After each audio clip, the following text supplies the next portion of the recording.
Welcome to tonight's episode of Beyond Focus TV. I'm Lydia Patel, and as always, I have a very special guest for you, Wanda Nunez, mayoral candidate for this year. She'll be with us for the next 30 minutes, so stay with us. You're watching Beyond Focus TV. Beyond Focus TV allows you to discuss contemporary topics affecting the Caribbean people on both a national and local level. The show features informed guests who offer insight, debate, and evaluate various issues. Beyond Focus TV builds on the station's mission to provide useful information to the Caribbean people in New York and abroad. Beyond Focus TV, where our viewing audience can get educated, informed, and empowered. Welcome back. You're watching Beyond Focus TV. I'm Lydia Patel. Like I said, I have a very special guest for you, Wanda Nunez. Welcome to the program. Thank you for having me. Thank you for the invitation. You're very welcome. Well, we love to have people who are doing great things, and you are running for New York City mayor. So that is not an easy feat, I have to say. And we'll kind of tackle all that in just a little bit. But before we even get started, I want to introduce you to the audience. So who is Wanda Nunez? Well, thank you again. Welcome. Wanda Nunez, born in Caimito La Vega, Dominican Republic, came to the States, Brooklyn, New York City, around 5 years old. My mom, single mother. I have two brothers. One died a few years ago.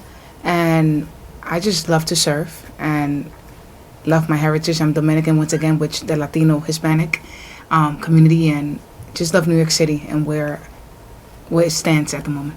Absolutely. So kind of a little bit of I love that backstory, Dominican, came here, you really have that essence of coming here, working hard, so what kind of led you to the point of you deciding to run? Well, long story short, I'm a minister, I'm a pastor in Brownsville, Brooklyn, New York City, and I'm a woman of faith. Approximately 7 years ago, that's when the story started with politics. I get a prophetic word, from my apostle in New Jersey, and he's like, you're going to be New York City mayor. Little did I know, I started I got involved as a Spanish interpreter for the city of New York and working with different government, United Nations, and just got me closer and closer to politics and what was going around it. And I started taking classes. I started going to DC, getting prepared. So it took 7 years for this. So it took 7 years of building up public speaking, what happens in politics, just signing up for politics, what's behind in politics, and serving my community. I'm also part of the CEC, District 32. I'm a local appointed leader for the district, working with the department, serving under the Department of Education. So serving my community as much as I can. That's amazing. So I kind of want to dive in a little deeper on that 7 years of prep work, because a lot of people think that you have to have a strong political background, that you won't win this if you don't have a political background. And it's not necessarily true, because you do see a lot of people who get into politics and they don't necessarily have a full background, but they have other things. But you did something key that you said, you prepared. So in those 7 years, this journey isn't anything new in the sense like, okay, you did your homework. So aside from taking classes, what else was involved to getting you ready for this very moment today? You need to be certain. You need to be bold.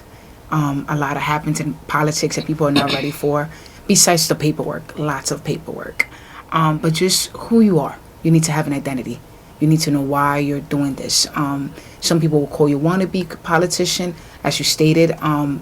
You don't have to have a strong political background, but you do need to serve people. You need to have a heart for that. You'll be working with a lot of people. You're going to be facing a lot of crisis, just like now, like at COVID. Many politicians that were in place even left the race because of petitioning during COVID times. It's different. It's not much door knocking. It's more of who is behind you, who are you serving? Are you really a leader? So those topics come in hand for these unprecedented times.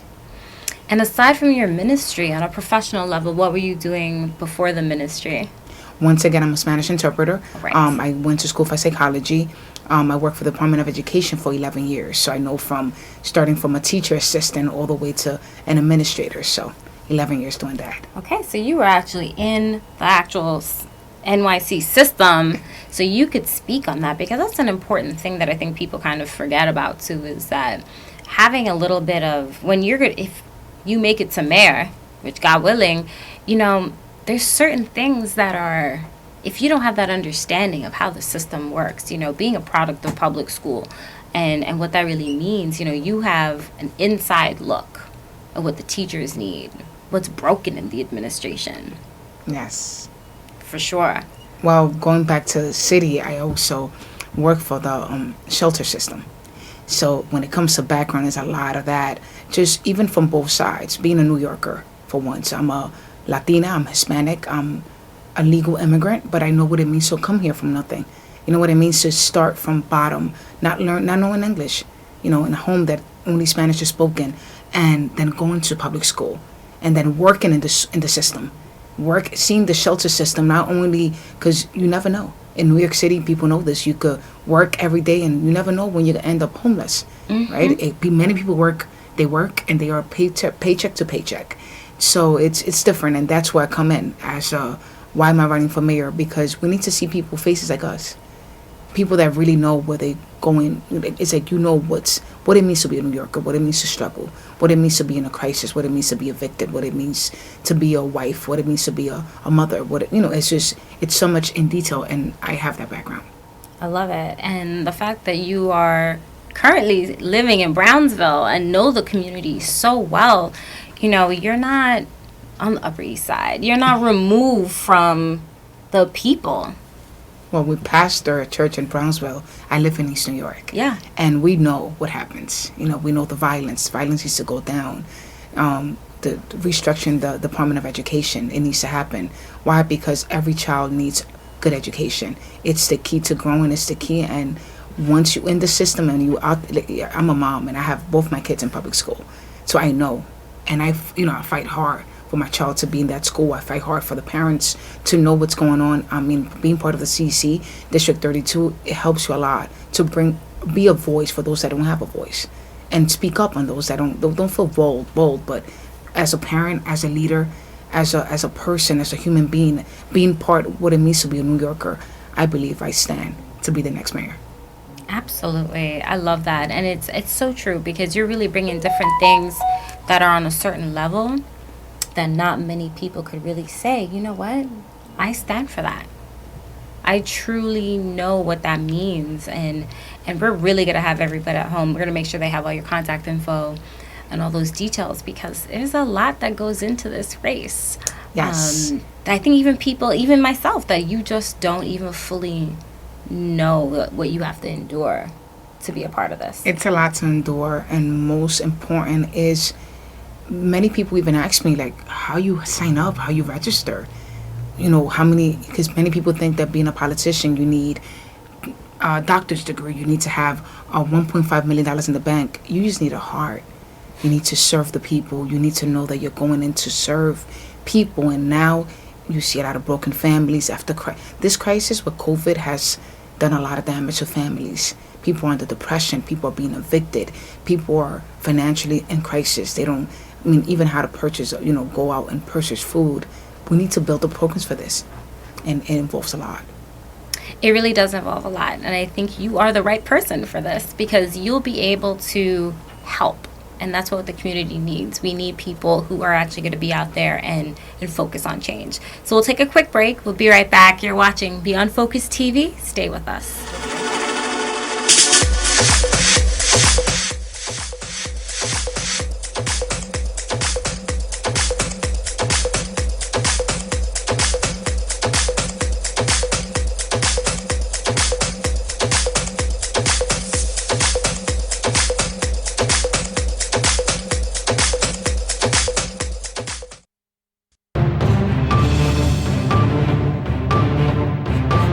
Back. You're watching Beyond Focus TV. So Wanda, why don't we talk about some of the issues that are burning right now for New York City, that if elected mayor, would you say is your top 3 items that you think needs to absolutely be fixed immediately? Definitely public safety. Violence keeps rising every day. Every day. And it's a shame, because it's the young generation.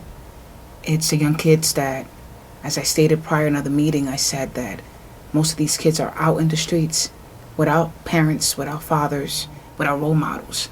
And they are causing this violence because they want to be heard. And they're killing each other because probably they're going through financial problems and they don't know how to just say it. And the depression is building. And COVID did not help. And that's just brought more to the burning pot. And definitely reducing violence and public safety, people to feel safe. We had an incident, and with Black Lives Matter, and that kind of brought a point that many cops were hurting people, but like I always state, in every seat, in every position, in every title, the abuse happens, but we need to just be certain and we need to fix it. I know that with the NYPD that were defunded, we need cops in the streets. We can take that out. Let's be honest. I mean, I'm not a cop. I don't, if something was to happen, how do I defend myself as a human being? So we need the cops. We actually need to hire more cops. Sit down with them, make a plan.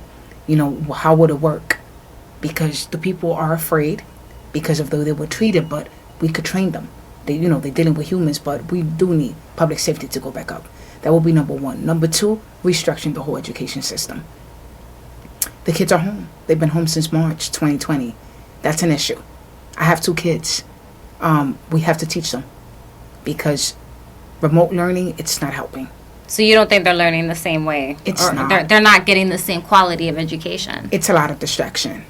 They're not learning. We see ourselves buying books. We see ourselves drawing with them, teaching them. No, it's not helping. Kids need to go back to school, and the same way people are going back to work. Of course, they have to keep their mask on, probably reduce the class size, but they need to feel human. My kids, they go home. They are home every day. Remote learning, they want to go out. They want to go to the park. They miss their teacher. They miss their friends. They want that social life. They need to go back to school. And the third one will definitely be, it's number 3, but it's like 2 in 1, which is mental health issues and homelessness. It goes together. They do go together. I thought of a plan. I said, we should go out. We should have probably like a new job title, but I thought of this very simple idea, having mini bands go around after 12 o'clock all over the city, grabbing every person in the street, feeding them so they could shower, take them to a place that they feel safe, but also helping them. There's a reason they became homeless, and it could happen to any one of us. There's a reason, anyone, especially if you're a New Yorker, you know this, if you're watching me as well. Many people live check by check. You could be evicted anytime. There's no security. And you could go to your job, be faithful, and next thing you know, they let you go. What's next? So most of these homeless people, they went through a crisis. They want to be heard. And that's what I want to offer in New York City. Just besides being mayor of the city and getting there even if it's not this time, maybe next time, who knows? God knows all things. But helping people where they at. And I think with mental health issues, that's the number one thing that we need to really, really just go there and help them out. And homelessness issue keeps growing because people get evicted.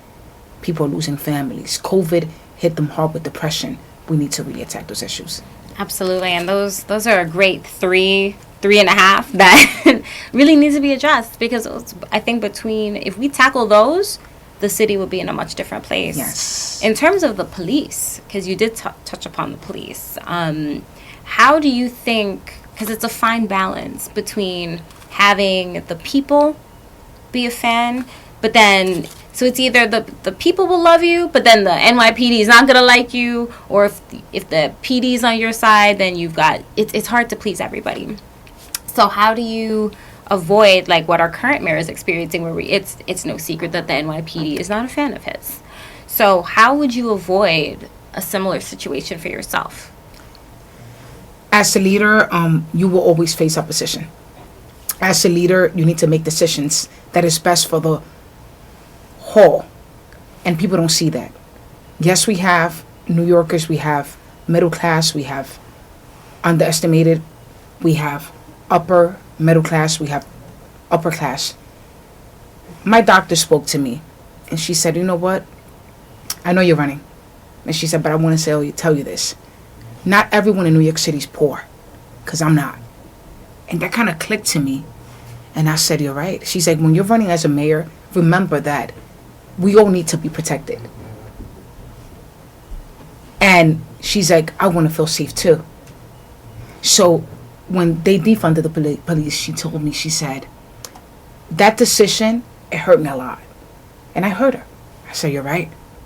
Many times as a politician, we only think that probably it's just the projects. Probably it's just East New York. Probably it's just Harlem. Probably it's Bombers Projects and Pickens. But it's probably many people think it's the Bronx. But it's so much more. We're serving New York City. Mm-hmm. And we're losing a lot of people because they don't feel safe. We're losing people moving to Florida. Mm-hmm. And they love New York. So it's a balance. As a leader, we should focus in the majority. What is the best decision? So, yes, they're going to, once a leader makes a decision, they might tell you, well, she's supporting the NYPD more. But at the end of the day, you just got to put the vision clear that the reason we're funding the police, we're helping them, and we're building a new vision is because we want the people to be safe. So we bring it back to the people. You want safety to, and you want violence to reduce, and you want safety to go up. So it's going to happen. So that's just like what a statement I will make, that yes, we're going to support the police, but it's for your safety. So just bringing it back to the people. It still brings it back to the people. Absolutely. And I love that, because defunding the police was probably one of the worst things. I mean, I'm right in the area. I live in East Flatbush, and I could tell you it's like shooting after shooting. There's an incident blocks away from where I am. Thank God it's never really made it to my block, but it's in close enough proximity. And it shouldn't matter if it's on your block or anything. Hearing every day, you're listening to News 12 and hearing, you wake up every day to gun incidents. There's a problem. There's clearly a problem in our city right now. It's a big issue. And one of the things that I keep saying on all my interviews is that we don't want to become Baltimore. We need to really be very careful. Because if the people take control of the city, and the gang initiation take control of the city, where are we going to go? We need a new leadership in place. And it needs to happen now. My campaign is actually called Change is Coming for that reason.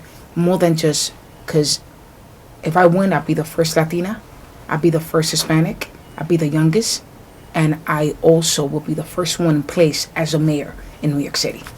Yep, there's a lot. And I realized that. I was like, we haven't had a Hispanic, but we haven't had a woman. So it's a lot of boundaries that are going to be broken. A lot of glass ceiling to be broken, yes. So it'll be awesome. We'll hold that thought. We'll take a quick break. We'll be right back. You're watching Beyond Focus TV. Stay with us.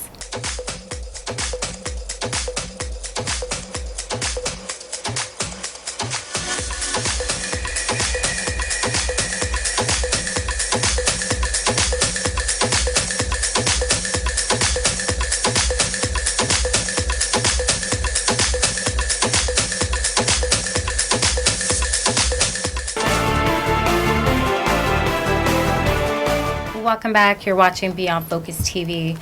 So, Wanda, of course, this is a very different race for 2021. Why don't you let everyone at home really know what are some of the particulars to even make the ballot? 2021 has been different. Due to COVID, our governor, Cuomo, he reduced the numbers of signatures. It was 2,250 needed.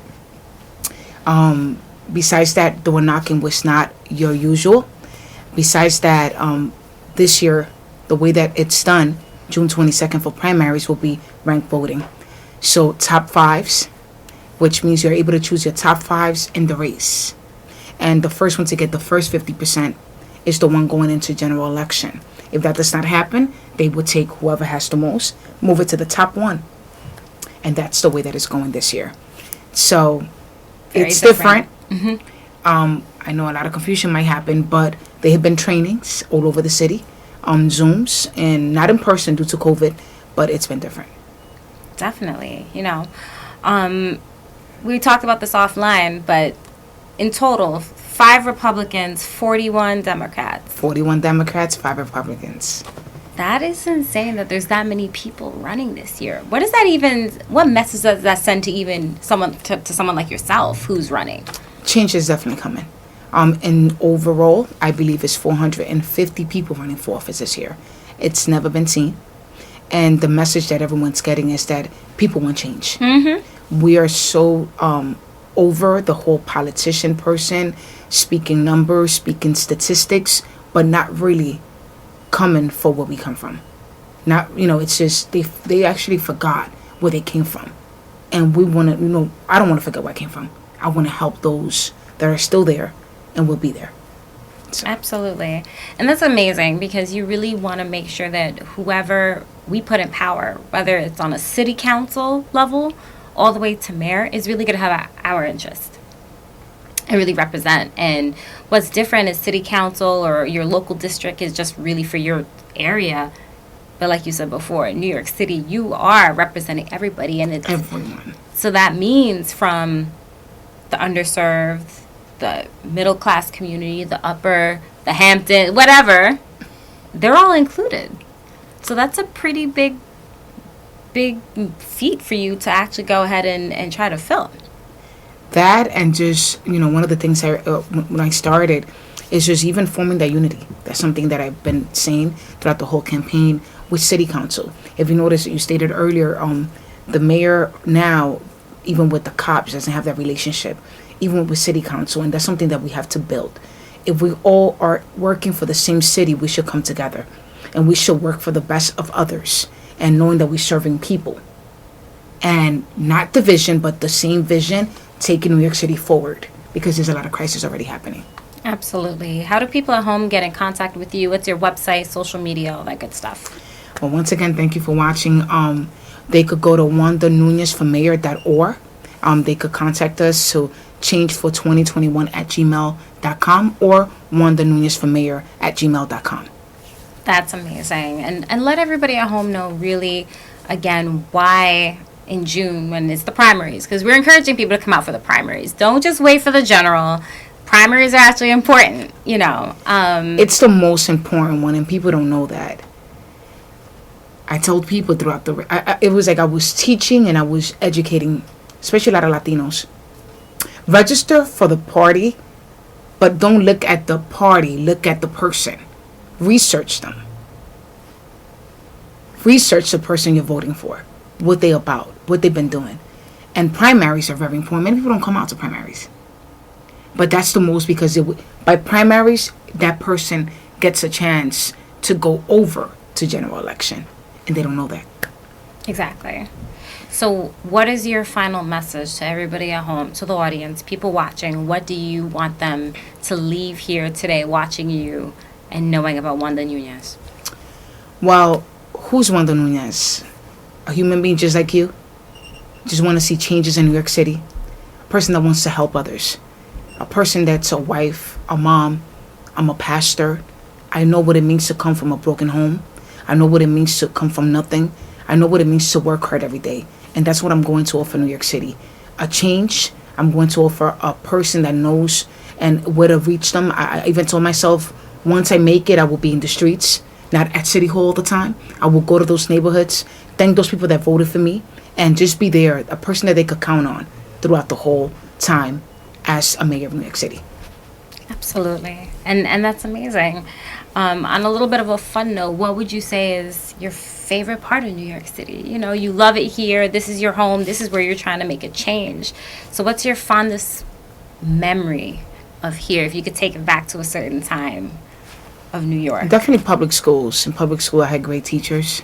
I'm thankful for them. They were my first to-go mentors. They built me up to be a leader. And, public school has that. If you attend the school that is right for you, if the parents research where to place your child, you build that rapport. They build you from as a little kid. They know, it's just like they help. It's a community that really helps if you're in the right school. So that's the reason we need to make education the best, most legit in New York City. I love it. And once again, give everybody the website for where they can get in contact with you. Once again, you can reach me on Wanda Nunez for Mayor, and the webpage is wandanunezformayor.org. Okay, that is fantastic. We're so excited. How do you feel overall, just on a personal level, doing this? It's different. At first, I'm like, wow, but the pressure is strong.